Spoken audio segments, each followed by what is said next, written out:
ঝুড়িপাড়া ১ নম্বর SC প্রাথমিক বিদ্যালয়ে school চলাকালীন ক্লাসরুমে আগুন লাগার ঘটনায় চাঞ্চল্য ছড়ালো। বুধবার দুপুর 2টো নাগাদ ওই বিদ্যালয়ের প্রধান শিক্ষক রামকৃষ্ণ সাহা জানান, অন্যান্য দিনের মতো এদিনে যথারীতি বিদ্যালয়ে ক্লাস চলছিল।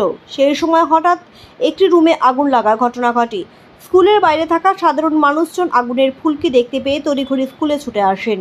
দমকলে খবর দেওয়ার পাশাপাশি আগুন নেভানোর কাজে হাত লাগান স্থানীয়রা এবং বিদ্যালয়ের শিক্ষক শিক্ষিকারা। এই ঘটনার পরই আতঙ্কিত হয়ে বিদ্যালয়ের ছাত্রছাত্রীরা স্কুল থেকে বেরিয়ে পড়েন।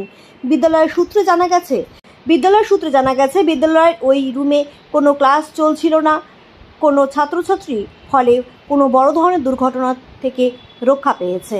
শর্ট সার্কিট থেকে এই অগ্নিকাণ্ডের ঘটনা ঘটেছে বলে অনুমান বিদ্যালয় কর্তৃপক্ষের। আমরা যথারীতি বাচ্চাদের নিয়ে ক্লাস চলতেছিল, এমন সময় পাবলিক বাইরে থেকে চিৎকার করছে যে স্কুলে আগুন ধরেছে। যে বাইরে থেকে দেখা যাচ্ছে কিন্তু ভিতর থেকে কোনো কিছু দেখা যাচ্ছিল না। আমরা দৌড়িয়ে আসলাম, পাবলিক দৌড়িয়ে আসলো, এসে বাচ্চাদের কোনো ক্ষতি হয়নি, বাচ্চাদেরকে সরিয়ে দেওয়া হলো এবং পাবলিকের সহায়তায় আগুনটা নেভানো গেছে। ফায়ার ব্রিগেড এসেছিল, থানা থেকে এসেছিল। হ্যাঁ, যেটা বোঝা যাচ্ছে যে মেন লাইন যে তারের লিকেজ থেকে হয়তো আগুন লেগেছে, আমার মনে হয়। যা কারণ আগুনটা উপর থেকেই এসেছিল,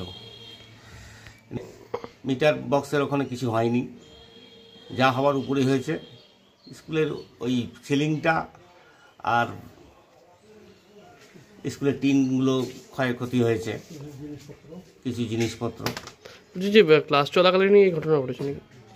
এই রুমটাতে ক্লাস চলছিল না, কিন্তু পাশের রুমগুলোতে ক্লাস চলছিল।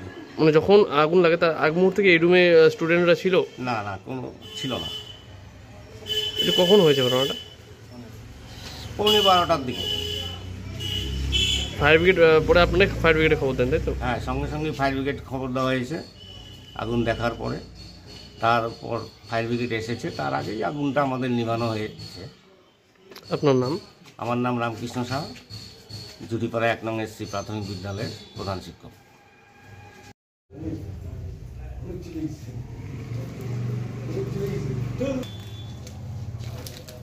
আমরা এখানে বসে আছি, নাই বসে দেখেছি কাছাকাছি দেখুন 2 দিন ধরে বুঝলি স্কুলে এসে তোমাকে বলি, তুমি শুনবা না কথা।